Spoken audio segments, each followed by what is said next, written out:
All right, we're back again, and away we go again. We're looking at Brad's thesis, and we're up to page 4, part 2, the superiority of the Textus Receptus. The TR, that's the Textus Receptus, was relegated to the backbench as a Greek text for a number of reasons. We will examine only 3. But then let's understand these were the 3 that Westcott and Hort used to justify their new text, and these are the 3 that Brad is looking at specifically. And so when I do the criteria, I won't do these, I'll just refer you back to Brad on these as we go on to the lectures after this one. Right, firstly, it is argued that the most ancient manuscripts must surely be closer to the originals, and because the greater number of the TR-type manuscripts, that's the Textus Receptus manuscripts, date from around the 9th century onward, these must be further from the originals than those earlier manuscripts, and especially the important Codex B Vaticanus and Aleph Sinaiticus and B's AD of the 4th century AD. Now what he's saying here, it was argued that the older the manuscript, the closer to the originals should be better, right? And Vaticanus, Sinaiticus and Beza, the Alexandrian text, was from the 4th century, and most of the manuscripts that we have in the TR come from the 9th century and onward, right? That's the first argument. Secondly, it is said that the Alexandrian text has excellent credentials, whereas the Byzantine, the TR tradition, does not, right? We've talked about this before. Thirdly, these are the 3 criteria that Westcott and Hort used, that because the great majority of the TR seems to be related, then they cannot simply be counted against the others, right? Now, this is an absolutely stupid argument, right? That because they're all related and they're all very similar, they say you can't count them because there's 5,000, more than 5,000 of them against 2 or 3 or 4 at the most. They say, Carson explains it this way. Now Carson, of course, made his living out of doing this sort of thing.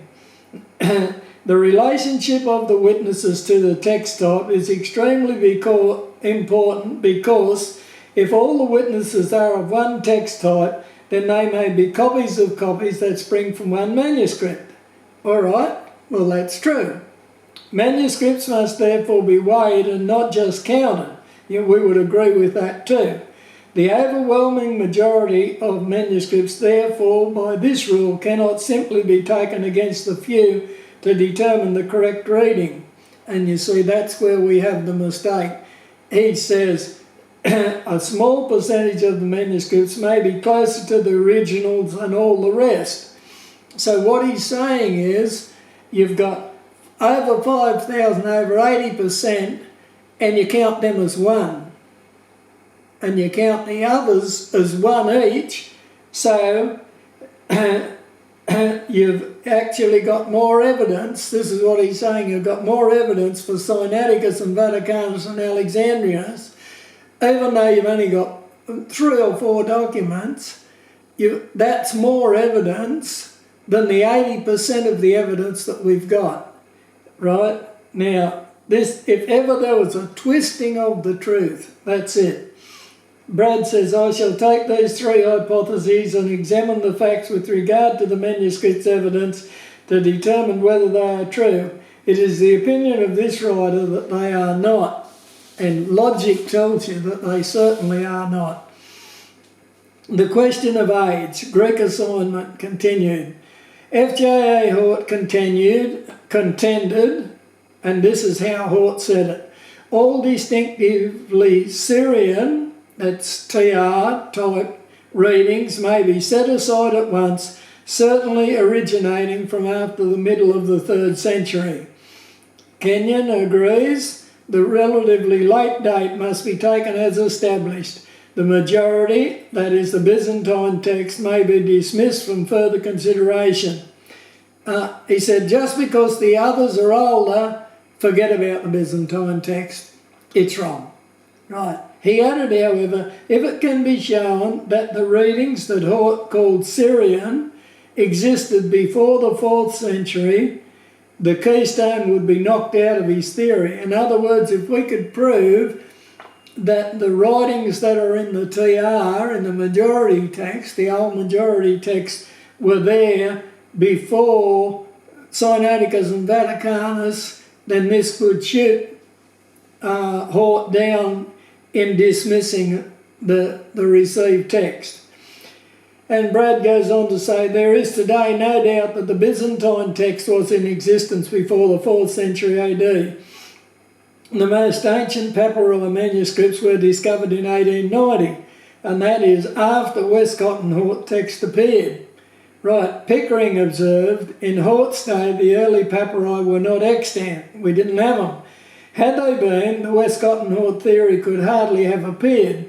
Each of the early papyri vindicates some Byzantine reading. Right, so right from the start, we know that this idea of the question of age was another con that they did, something that they did to fool people.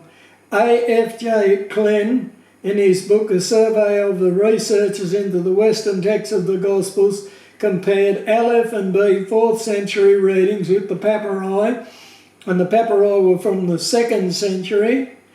Pickering added to this and compared the TR to Aleph and B. He concluded that the TR readings dominated, and we've got charts at the back here that we can look at for a comparison.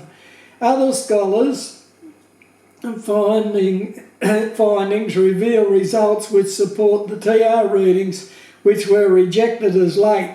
Now, Westcott and Hort said they were late. Then they were discovered in the papyri from 200 years before Sinaiticus and Vaticanus. Right, Zuntz in the texts of the epistle states, TR readings previously discarded as late are in P46. Are all Byzantine readings ancient? Well, Pasquarelli answers in the affirmative. P46 and P45 support the majority text readings. Hills notes, these are all different scholars who've studied the papyri. Hills notes, Byzantine readings, which most critics have regarded as late, now have been proved by Papyrus Bodmer II to be early readings. The Journal of Theological Studies, P381, says, P66 supports the reading of the majority text. This is all different authorities, textual authorities who've looked at it. Metzger, we keep coming back to Metzger. He has a lot to say about everything.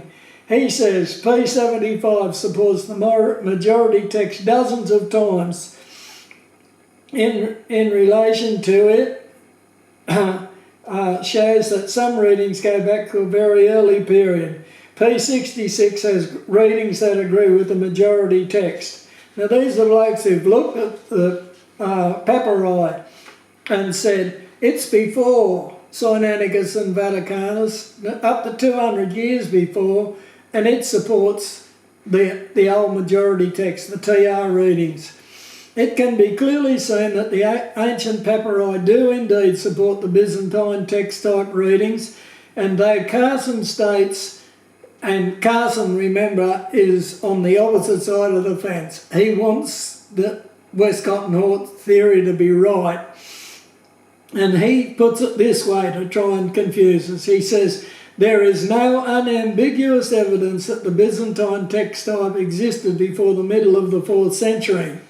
Well, this writer, that's Brad, wonders how much evidence is needed to remove the ambiguity. And it's now totally accepted that, in fact, the majority text was there right from the start. And no scholar that I know of would argue about that now. The other area of antiquity to bear against the idea of lateness of the TR readings is the writing of the pre-400 AD Church Fathers. Now, we've talked about this before. The Church Fathers left us with writings that quote the Scriptures. In this regard, I cite the work of Dean John William Bergen, Dean of Chichester. Now, we talked about him, and Fellow of Oriel College, Oxford, and the chief protagonist against Westcott and Hort in the days of the Revised Version. His position comes via Edward Miller, who used Bergen's index of patristic citations from the New Testament. He says, I made a toilsome examination for myself of the quotation of the Fathers before Christendom, before 400 AD. That's before Sinaiticus and Vaticanus, with the result that the traditional text, that's the text that we use, the TR, the old majority text, is found to stand in the general portion of 3-2 against other varieties. The general results establish the antiquity or the age, the old age of the text, the TR text type, by proving the superior acceptance of it during this period.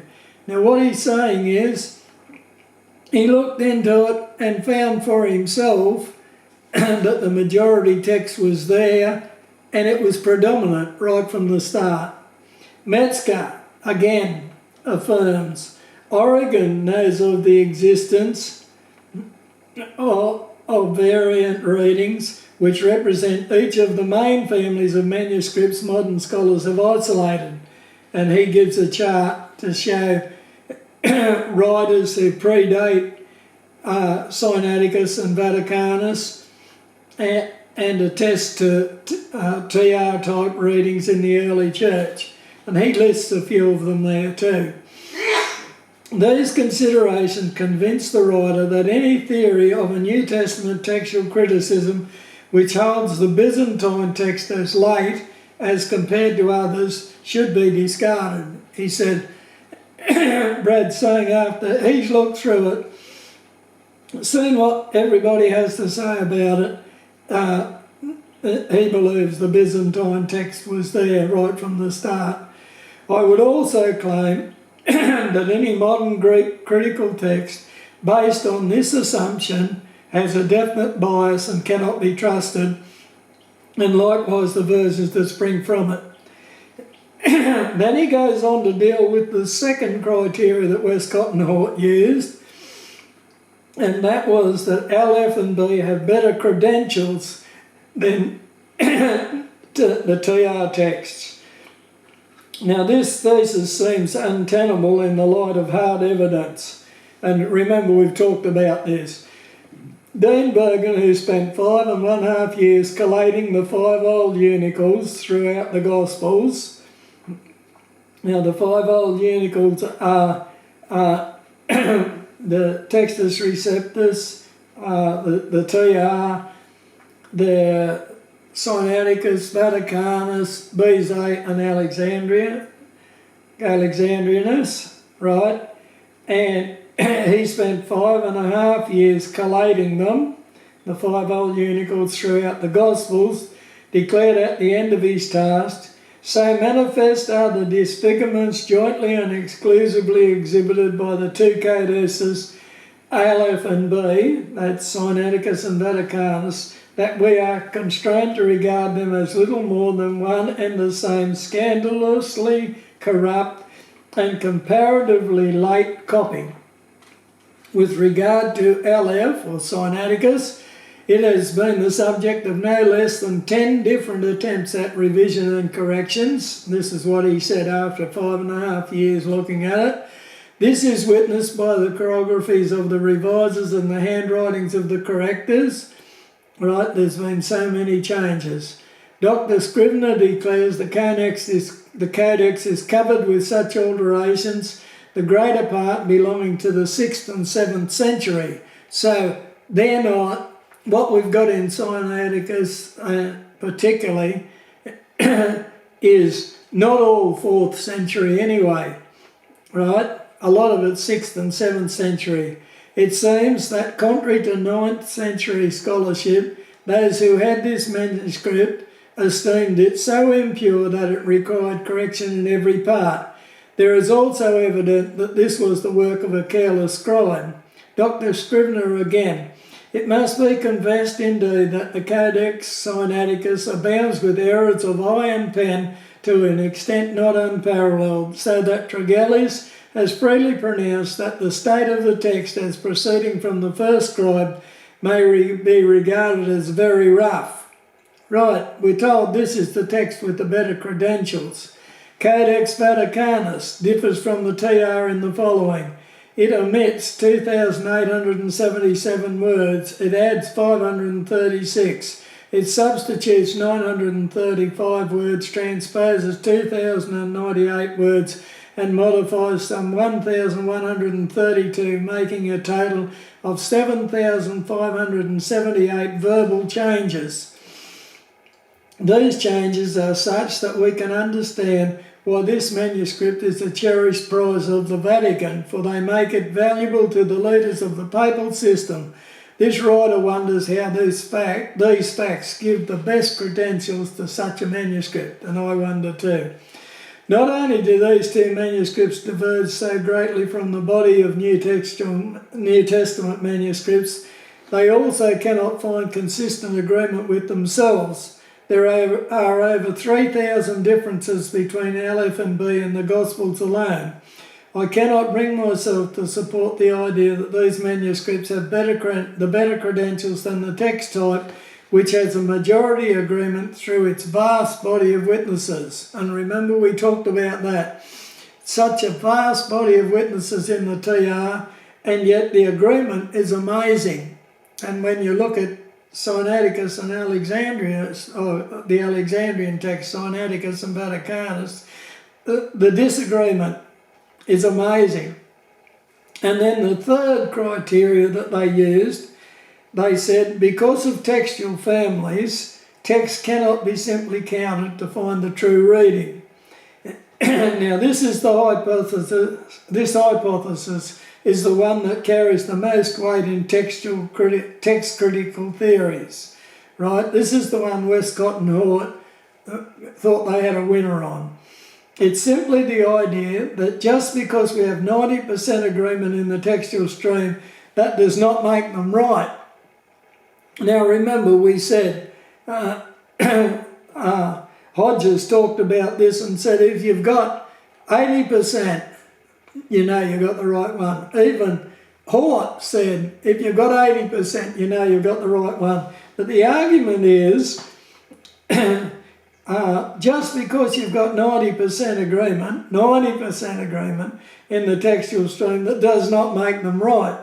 If they all come from one text type, then they are entitled to only one vote. So they gave the over 5,000 manuscripts one vote, Alexandria's one vote, Beze one vote, Sinaiticus one vote, and LF one vote, and they said, look, it's 4-1 against the TR, that the TR's in the minority, right? The great problem is that as research goes on, the view of Bergen is vindicated that, and this is what Bergen said, all this talk about genealogical evidence when applied to manuscripts is moonshine. In other words, he said it's rubbish. And he's right, it's absolute nonsense. Yes, there are family-type relationships between certain small groups, but there are no paths in a line of descent found in the body of witnesses. So because we cannot trace the many back to the few, we should be very wary of counting the many as few. And what Bredd says there makes perfect sense. The other aspect of this argument is the actual text type categories themselves. Colwell explains, the major mistake is made of thinking of the old text types as frozen blocks, or in other words, that they don't change. Even after admitting that no one manuscript is a perfect witness to any text type, if no one manuscript is a perfect witness to any text type, then all witnesses are of mixed ancestry.